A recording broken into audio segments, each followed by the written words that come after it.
So first of all, I'm very pleased to be here to speak to you this morning. La porte étroite et le chemin difficile. To share with you Congrégation bétharienne.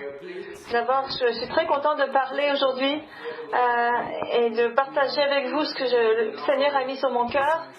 On va parler de la porte étroite et du chemin difficile et qu'on doit suivre alors qu'on marche dans les pas du Messie. Mais avant de commencer, j'aimerais vous montrer deux images. Une de ces images, ça se passe à Petra, à Bosra, là où se trouvent Jacques et Shahan, où ils sont en ce moment, où ils étaient récemment. Et cet endroit, d'après les prophéties, c'est là où les Juifs seront protégés pendant la deuxième partie de la période de tribulation. Et donc le Seigneur va se battre pour eux et finalement ils vont sortir de cet endroit victorieux parce que Yeshua HaMashiach sera avec eux. Ça c'est Petra et Bosram. Et ça c'est notre pasteur. Alors, ça c'est à Césarée de Philippi avec un groupe de croyants. Et ils ont presque fini leur voyage en Israël. Donc ils vont être bientôt avec nous. Et ensuite, on va pouvoir commencer notre étude. Quand Yeshua a commencé à prononcer son sermon sur la montagne, il a identifié ceux qui choisissaient de suivre le chemin de la justice, ceux qui sont pauvres en esprit, ceux qui sont tristes face au péché, ceux qui sont doux, ceux qui ont toujours faim et soif de justice. Ils sont pleins de miséricorde et ce sont des pacifistes. Ils sont persécutés et insultés pour le nom du Messie. Et Jésus dit de ces gens-là qu'ils sont bénis de Dieu parce que ce sont eux qui vont hériter du royaume de Dieu. À la fin du sermon sur la montagne, dans Matthieu chapitre 7, versets 13 à 14, Jésus dit que la porte qui mène à la vie éternelle est étroite et que le chemin est difficile, mais que le chemin vers la destruction est grand ouvert. Alors lisons ce passage ensemble. Donc, Matthieu chapitre 7, versets 13 à 14. Entrez par la porte étroite. En effet, large est la porte et spacieux le chemin menant à la perdition. Et il y a beaucoup qui entrent par là, parce que étroite est la porte et resserré le chemin menant à la vie. Et il y a peu qui les trouvent. Aujourd'hui, on va justement discuter de la signification de cette phrase. On va comparer les deux portes, la porte large et la porte étroite, et les deux chemins, le chemin spacieux et le chemin resserré. Prions. Notre Père dans les cieux, on amène toute cette étude devant ton trône de grâce et je te demande de nous enseigner et de faire que ton esprit nous enseigne et qu'il puisse nous révéler ta présence et puis qu'il puisse nous sauver individuellement et qu'on puisse partager ta gloire ce matin. Je prie au nom de Yeshua. Donc le roi David, lui, il a dit dans le psaume 51 au verset 5 à 6, il a dit « Oui, depuis ma naissance, je suis coupable, et quand ma mère m'a conçu, j'étais déjà marqué par le péché. Mais tu veux que la vérité soit au fond de mon cœur. Fais-moi connaître la sagesse dans le secret de mon être. » Nous sommes tous nés dans le péché, séparés de Dieu dès notre naissance. On est nés dans l'obscurité. Et comme c'est écrit, nous étions des enfants de la colère. Mais Dieu, dans sa miséricorde, nous a attirés à lui, afin que nous puissions connaître le Messie Sauveur, Yeshua, et être sauvés par son sang du jugement à venir. Et David dit que Dieu désire que la vérité soit à l'intérieur de nous. Aujourd'hui, on va voir que la porte étroite et le chemin resserré peuvent être trouvés par ceux qui justement recherchent la vérité de Dieu à partir de leur cœur. Et comme Jésus l'a dit dans Matthieu chapitre 7, versets 13 à 14, il y a deux sortes de portes et deux sortes de chemins. On peut remarquer que Yeshua utilise deux symboles pour décrire la réalité de ceux qui recherchent la voie de Dieu, donc la porte et le chemin. La porte en grec, ça veut dire filet. C'est une entrée large, vous savez, ce genre de porte qu'avaient les villes, qui avaient des murs tout autour. Donc c'est une grande porte, comme pour un temple ou une prison, une ville. Et cette porte, ça marque une séparation géographique entre ce qu'il y a en dehors de la ville et ce qu'il y a à l'intérieur des murs.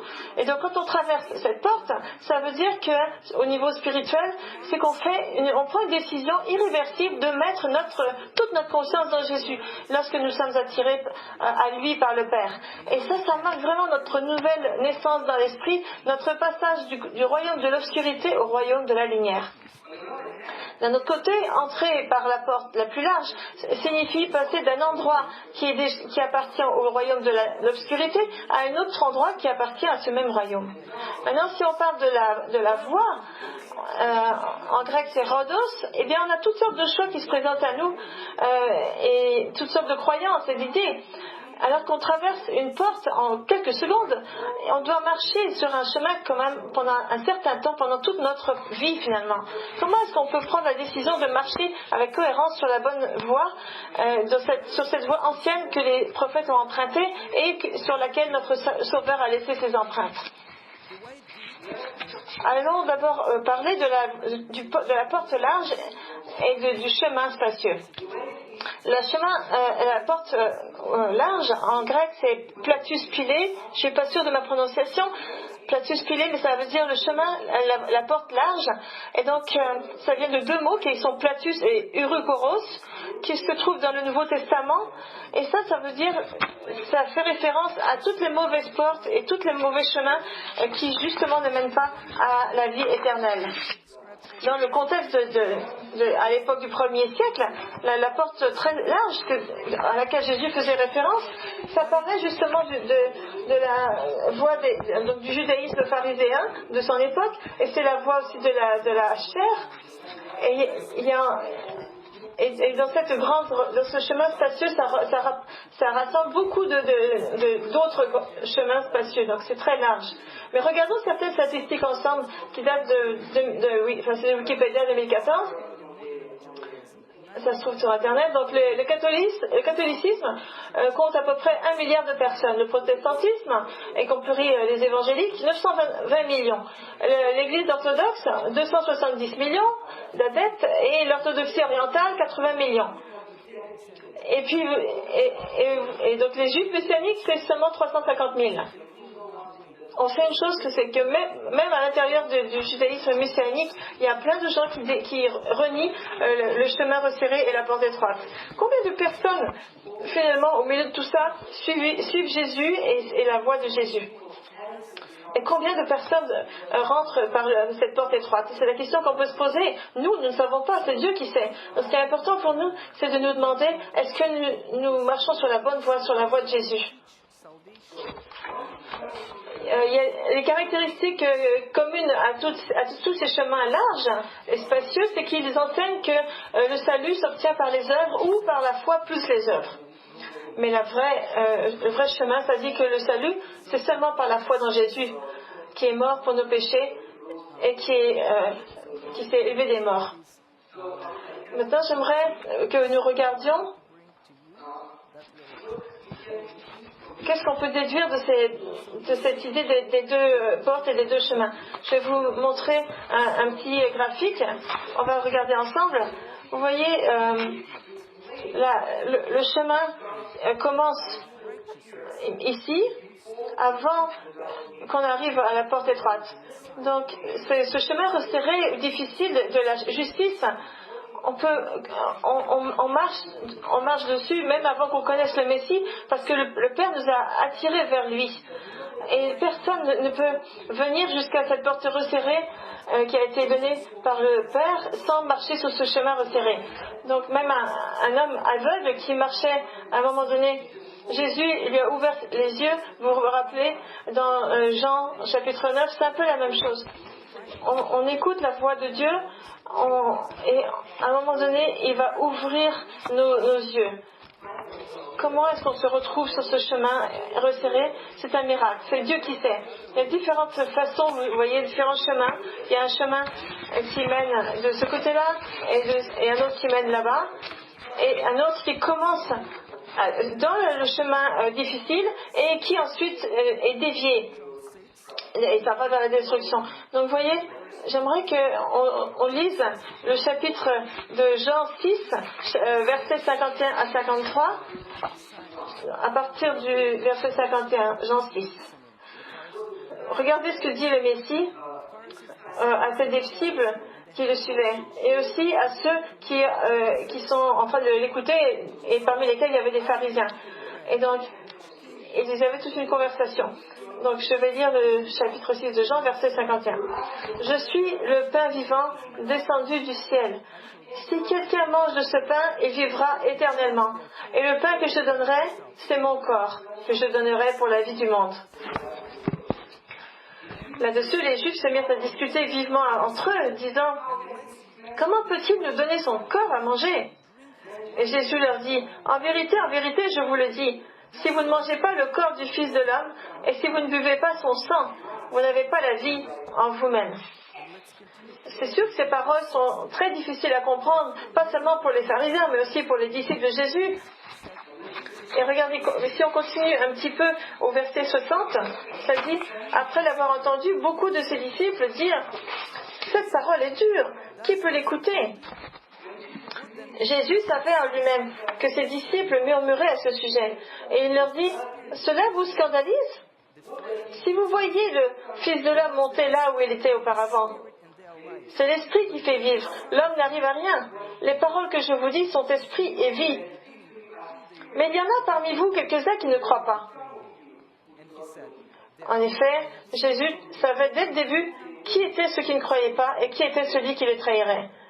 Et il ajouta « Voilà pourquoi je vous ai dit que personne ne peut venir à moi, à moins que cela ne lui soit donné par mon Père. » Dès ce moment, beaucoup de ses disciples se retirèrent et arrêtèrent le marché avec lui. Ce qu'on peut voir de ce qui est arrivé, c'est que alors que les disciples écoutaient Jésus, certains ont compris que c'était un chemin difficile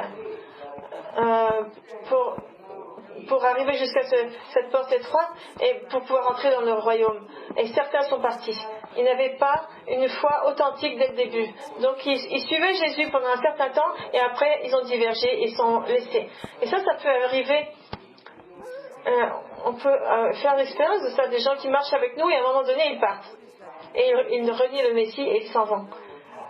Ces choses arrivent. Et pourtant, ils marchaient sur le même chemin difficile que nous. Mais qu'est-ce que cette porte étroite signifie ? C'est le Messie lui-même. C'est lui qui est venu.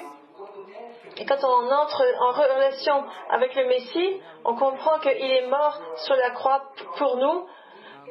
Et on peut entrer par cette porte étroite uniquement avec la relation qu'on a avec Dieu.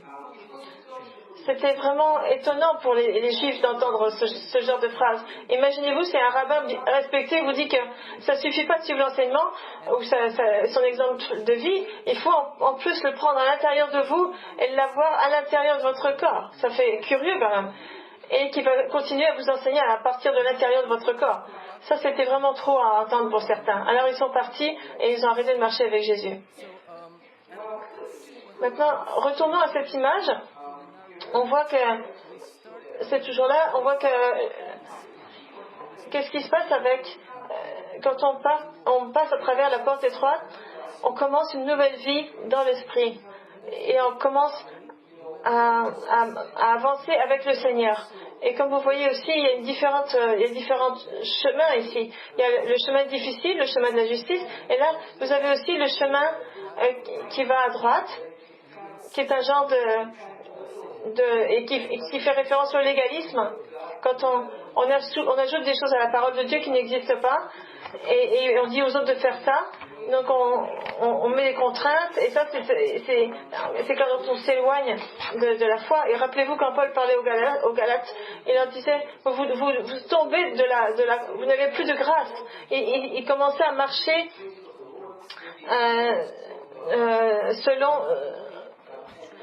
selon de nouveaux principes qui étaient inventés par les hommes. Et ça, ils se sont vraiment éloignés de la foi. Une autre façon de s'écarter de la foi, c'est d'aller du côté du compromis. Si vous prenez par exemple sur l'image, le chemin qui part à gauche, c'est quand on retire quelque chose de la parole. On ne devrait rien ajouter à la parole et rien retirer à la parole. Il y en a qui disent que ça, j'ai le choix d'enlever les choses de la parole et de faire comme je veux. Et ça, c'est la voie du compromis. Et donc, c'est ce qui se passe quand le Messie dit dans Matthieu 7 et très peu vont trouver la porte étroite. Ce qu'on comprend, c'est que la porte étroite ne se trouve qu'avec la foi dans le Messie. Et ce miracle du salut arrive lorsque nous sommes sauvés par sa grâce pour toujours.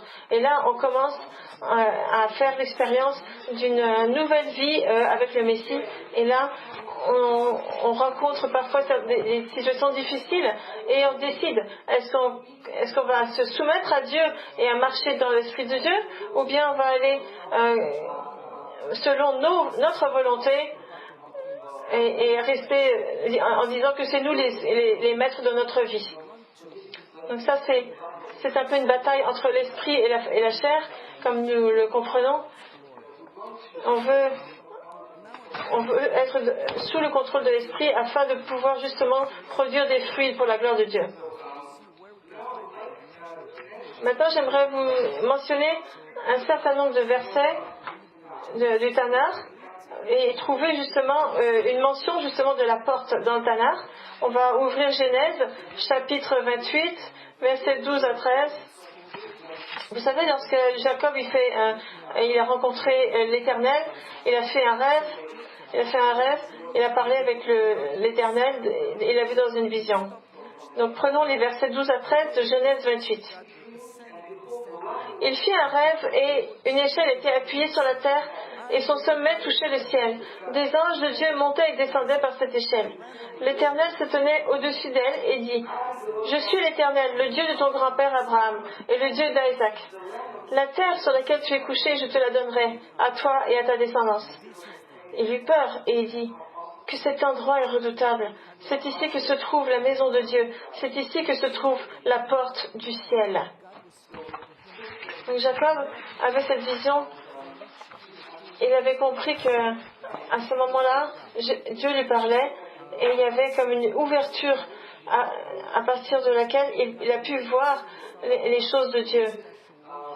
C'est pour nous, on comprend que le moment où Dieu s'est révélé à nous d'une façon particulière, on comprend les choses à partir des Écritures parce que l'Esprit Saint nous a montré ces choses-là. Donc arriver à une porte, à cette porte étroite, ça veut dire renouveler notre relation avec Dieu et notre engagement et notre dévouement à Dieu. Parce que cette porte, à travers laquelle on passe, au moment de notre naissance spirituelle, on peut toujours s'en rappeler et y faire référence. Cette porte va nous suivre en quelque sorte dans notre vie spirituelle. Et ce n'est pas quelque chose de physique, mais c'est quelque chose de spirituel. Et à un moment donné, on pourra avoir de nouvelles révélations de la gloire de Dieu à partir de la même parole, à partir de la même porte par laquelle on est entré.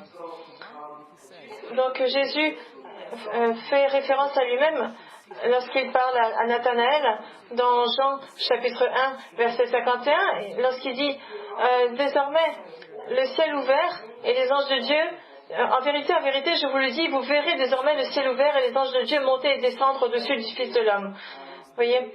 Donc ici, Jacob, dans Genèse 28, il était dans la présence du Messie, dans la présence du Fils de Dieu qui était là avec lui et qui lui a ouvert la porte des cieux.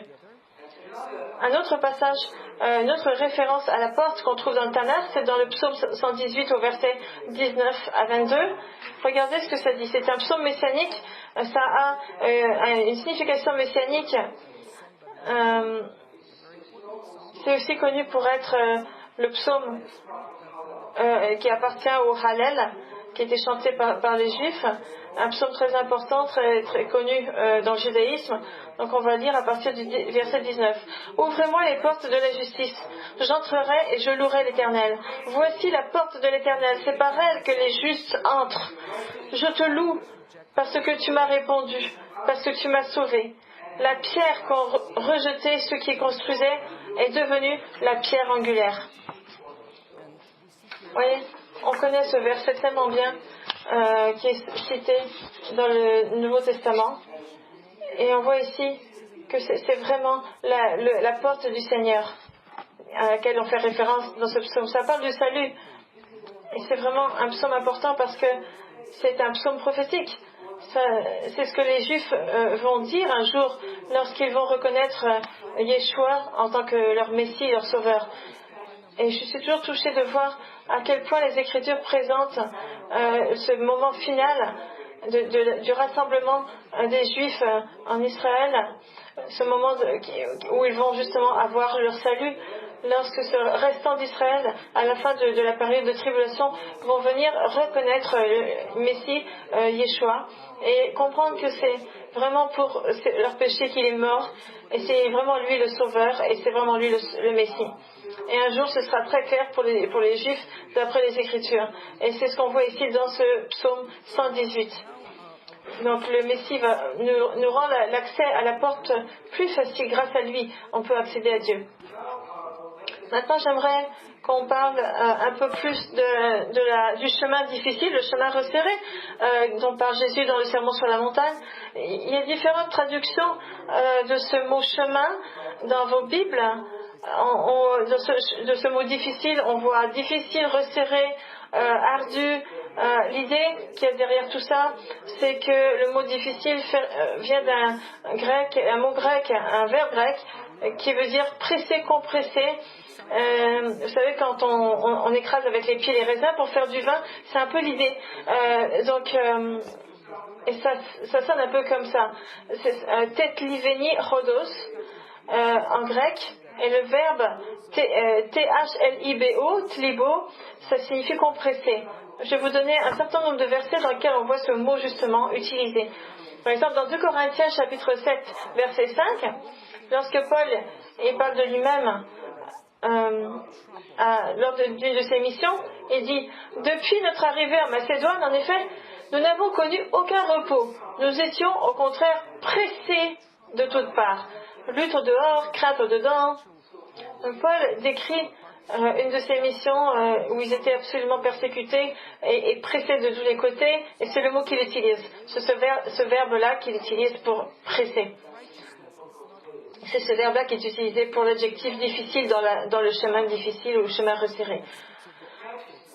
Et vous savez, le chemin de la justice n'est pas facile. Regardez ce que nous dit Hébreux chapitre 11, verset 37. Qui parle des prophètes qui ont précédé le Messie. Ils ont été lapidés, sciés, mis à l'épreuve. Ils sont morts, tués par l'épée. Ils sont allés d'un endroit à l'autre, habillés de peau de brebis ou de chèvre, privés de tout, persécutés, là ça veut dire pressés, et maltraités. Vous voyez, c'est un chemin vraiment difficile, mais c'est pourtant le meilleur chemin. Ce n'est pas un chemin facile parce que ce sont des épreuves précieuses dans les yeux de Dieu.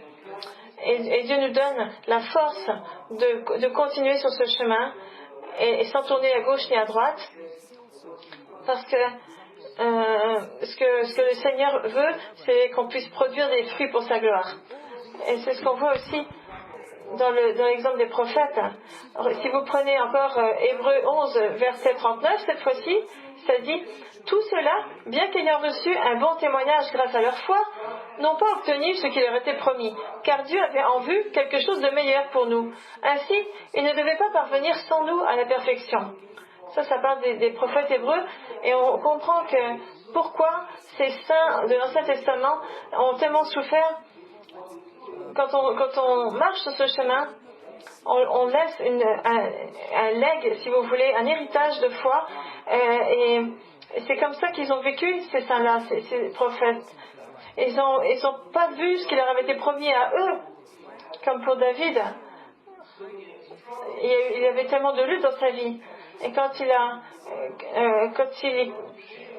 est mort, il est allé à Sheol pendant 1000 ans, jusqu'à ce que le Messie revienne et qu'il lui amène toutes les âmes des justes dans les cieux.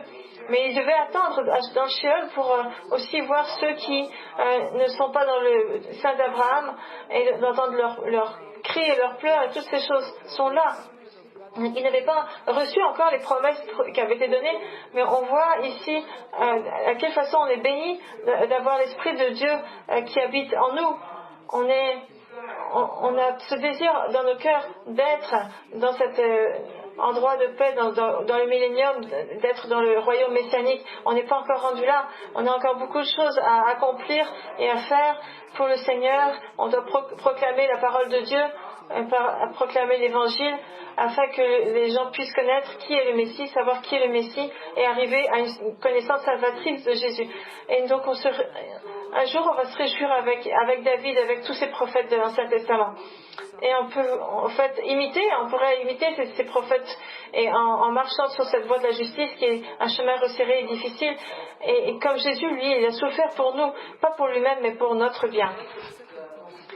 J'aimerais qu'on lise aussi ce que dit Paul dans 2 Timothée, chapitre 2, versets 8 à 10, lorsque Paul dit, je vais lire, souviens-toi de Jésus, le Messie ressuscité, issu de la descendance de David, conformément à l'évangile que je prêche et pour lequel je souffre au point d'être enchaîné comme un malfaiteur.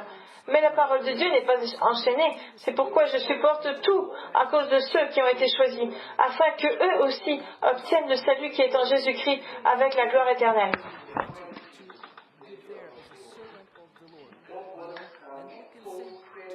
Ça, c'était le credo de Paul. Il voulait vraiment être là comme un serviteur du Seigneur. Et on peut dire aussi qu'aujourd'hui, la situation est un peu différente. Paul a été persécuté tellement fort, et même par les dirigeants religieux, par les juifs, par les gens de son pays, de la droite et de la gauche. Est-ce que c'est différent aujourd'hui? Ce n'est pas différent, si différent aujourd'hui, mais ça prend d'autres aspects. Une chose que je pourrais dire, c'est que Satan et ses démons, ils essayent de détruire les églises et de faire des ravages d'une façon ou d'une autre. Et il faut vraiment qu'on reste fort pour qu'on puisse être unis avec l'Esprit de Dieu et de résister toutes les tentations que Satan nous envoie sur notre chemin. Et c'est ce qu'on peut faire. On peut faire ça en connaissant la parole de Dieu et en suivant l'Esprit de Dieu. Donc j'aimerais qu'on lise un autre passage qui est dans Matthieu chapitre 10, versets 37 à 39.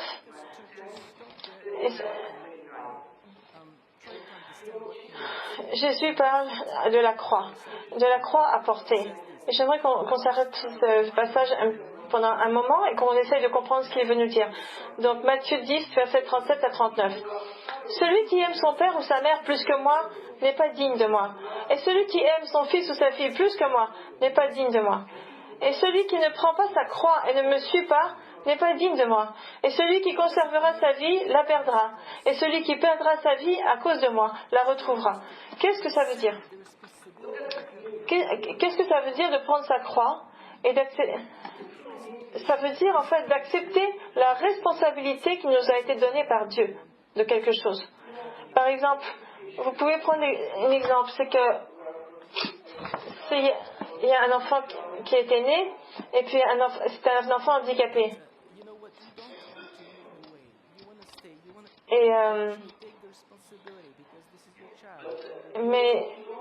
Et si vous voulez prendre cette responsabilité de cet enfant handicapé parce que c'est votre enfant, vous n'allez pas le rejeter. Vous allez garder cet enfant avec vous. C'est ça que ça veut dire prendre sa croix pour Jésus. Quand vous prenez votre croix, c'est difficile. Et parfois ça peut être des relations difficiles avec votre femme ou votre mari, avec les parents, avec les gens de la famille, avec les frères et les sœurs, les voisins. Parfois ça peut être difficile, mais Jésus nous dit prends ta croix et suis-moi. Ça veut dire accepte de souffrir pour le Messie.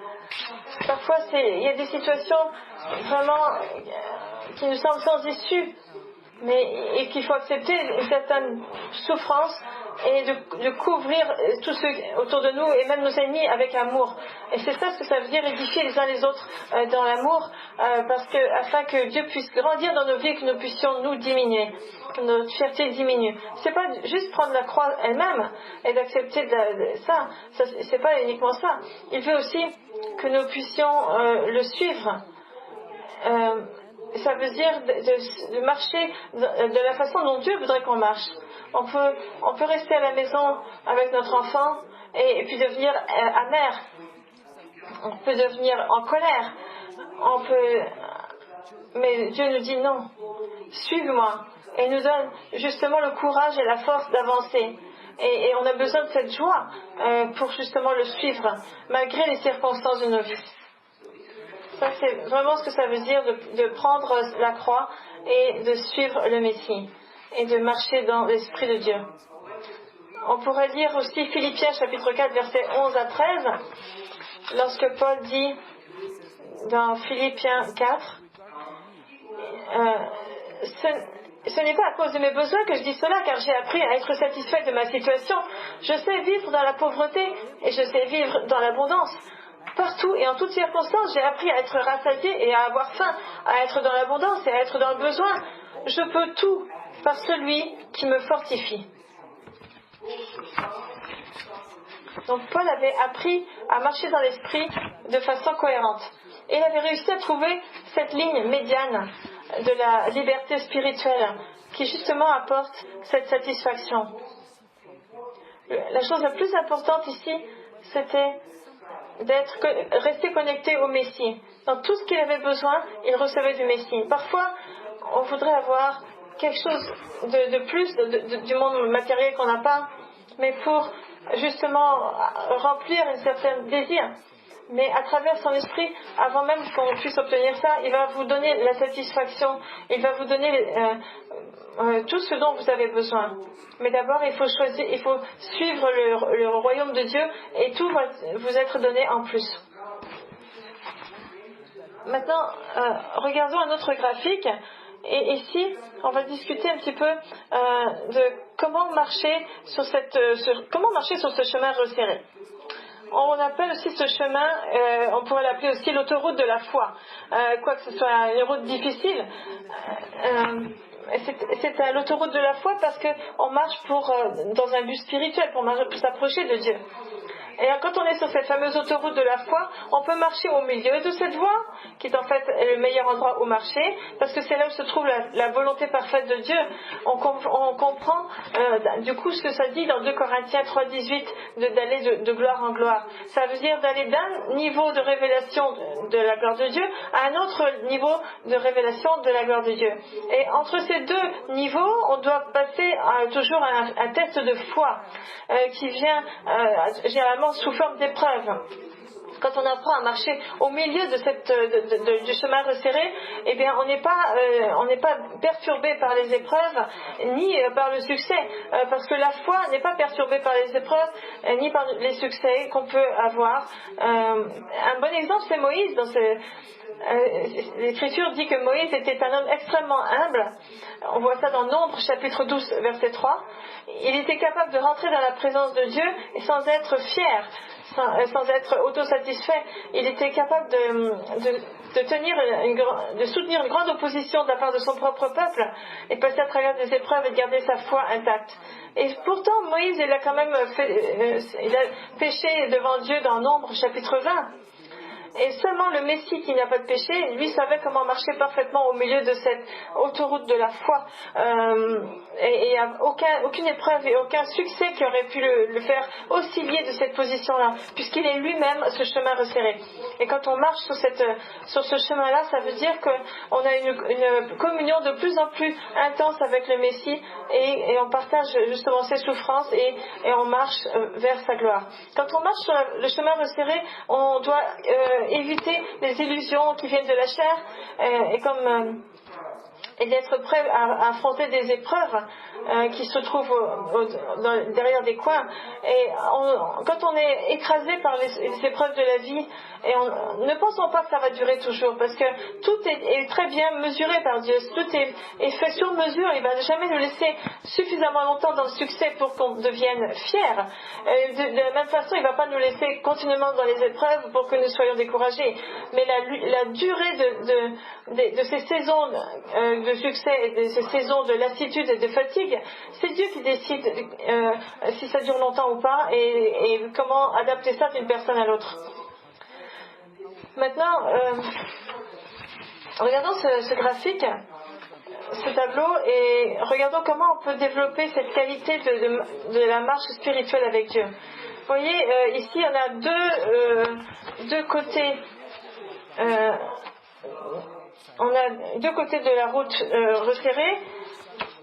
Il y a parfois, ça peut vous donner l'impression qu'on ne peut pas faire grand-chose parce qu'on doit suivre exactement ce que dit Dieu. Parfois, on est coincé, mais c'est vrai. Mais il y a quand même une grande liberté à l'intérieur de ce chemin resserré. Et ici, vous pouvez voir trois sortes de volonté. Et on voit ça dans Romains, chapitre 12. Vous savez quand Paul il dit... Et donc, vous devez connaître la bonne volonté de Dieu, la volonté permissive. Donc il faut marcher de telle façon que vous puissiez connaître la volonté parfaite de Dieu. Et plus on avance dans la connaissance du Messie, et bien plus on comprend avec de meilleure façon la volonté de Dieu. Et dans nos vies, parfois on voit que ce chemin resserré et à deux rebords. Il y a le bord de la route à droite et le bord de la route à gauche.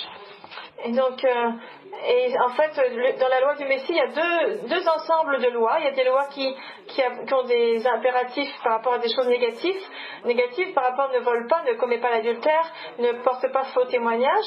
Et il y a aussi des commandements qui font référence à des choses positives, comme aime le Seigneur de tout ton cœur, aime ton voisin. Et quand Paul il dit et que tout ce qui est bon, noble, etc., méditez sur ces choses-là. Ce sont des commandements positifs. Et plus vous allez avancer sur cette ligne qui représente la volonté parfaite du Seigneur, au milieu de ce chemin resserré, et vous allez garder ces commandements intacts. Mais si vous vous écartez de cette ligne médiane, vous risquez de lutter avec justement la convoitise, avec les mensonges, etc. Parce que vous n'aurez pas les yeux concentrés sur les choses positives des commandements. Et donc, essayons le plus possible de s'approcher de cette ligne médiane de ce chemin resserré. Et vous voyez cet exemple ici. Donc il y avait un croyant qui connaissait le Messie. Et il était rentré dans le royaume de la lumière. Et puis il est allé sur cette tangente. Il s'est repenti. Et il a dit qu'il voulait vraiment vivre sa vie selon la volonté de Dieu. Et il est revenu, et il a compris quelle était la volonté parfaite de Dieu. Et encore, il est ressorti, et puis il est encore revenu. Et ça arrive vraiment très souvent chez les croyants, cet aller-retour, et plus ça avance, et mieux on connaît la volonté de Dieu. Et plus on s'approche de la fin, j'aimerais qu'on regarde ce passage dans l'épître de Pierre, la deuxième épître de Pierre, premier chapitre, versets 5 à 8. Ça dit, c'est ce que dit Pierre.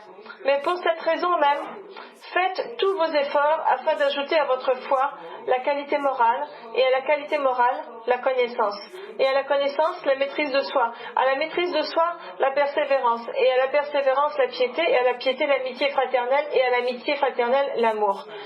En effet, si ces qualités sont en vous et se développent, elles ne vous laissent pas inactifs ni stériles pour la connaissance de notre Seigneur Jésus-Christ.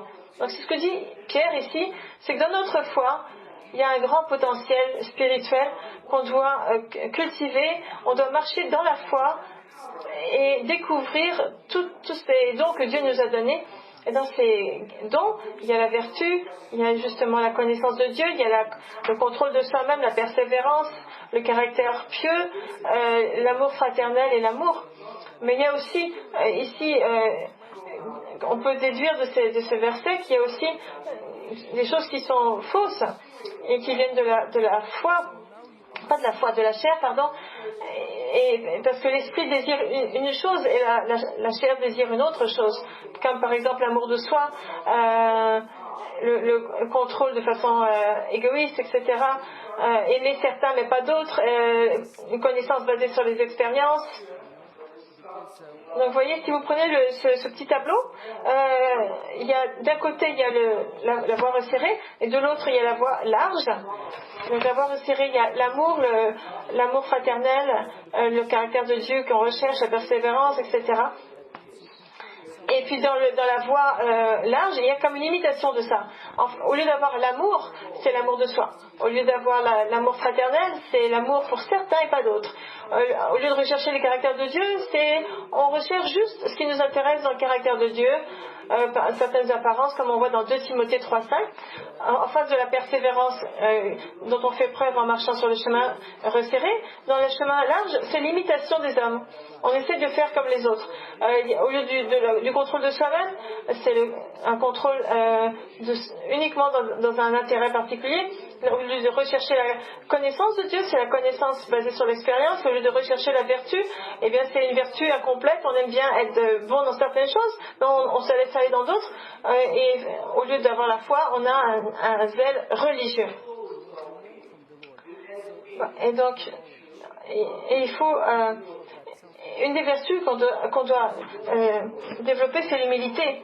Donc le Seigneur va vous donner la connaissance et vous allez développer le contrôle de vous-même et Dieu va vous guider à travers toutes ces choses quand vous marchez sur la voie resserrée. Et donc, alors que dans la voie large, les gens font tout par rapport à eux-mêmes. Et comme nous comprenons quand on lit ça, c'est que c'est vraiment la direction de l'esprit et d'un côté, dans le chemin resserré, et de l'autre, c'est le chemin du monde. Nous, en tant que croyants, on a la capacité d'aller ou là, ou là. Et on doit vraiment mettre en pratique cette première partie là, à gauche, donc le chemin resserré, de faire attention de ne pas mettre en action toutes les capacités du monde de notre ancienne nature. On doit se repentir et retourner dans la direction de l'esprit. Mais le monde de ce large chemin que la plupart des gens suivent, ils vont se développer en fonction des désirs de la chair et non pas des désirs de l'esprit. Maintenant, j'aimerais qu'on se termine notre étude avec un certain nombre avec la citation de 2 Timothée, chapitre 2, versets 20 à 21. Dans une grande maison, il n'y a pas seulement des ustensiles d'or et d'argent, mais il y en a aussi en bois et en terre. Les uns sont d'un usage noble, les autres sont d'un usage méprisable. Si donc quelqu'un se purifie de ces choses et sera un vase d'usage noble, sain, utile à son maître, prêt pour toute œuvre bonne. Prions ensemble.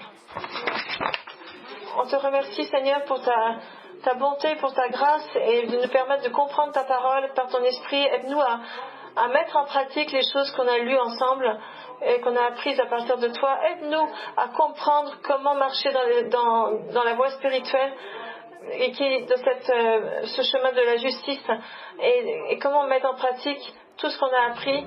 On te remercie pour toute ta bonté, pour ta grâce et on te loue au nom de Yeshua. Amen.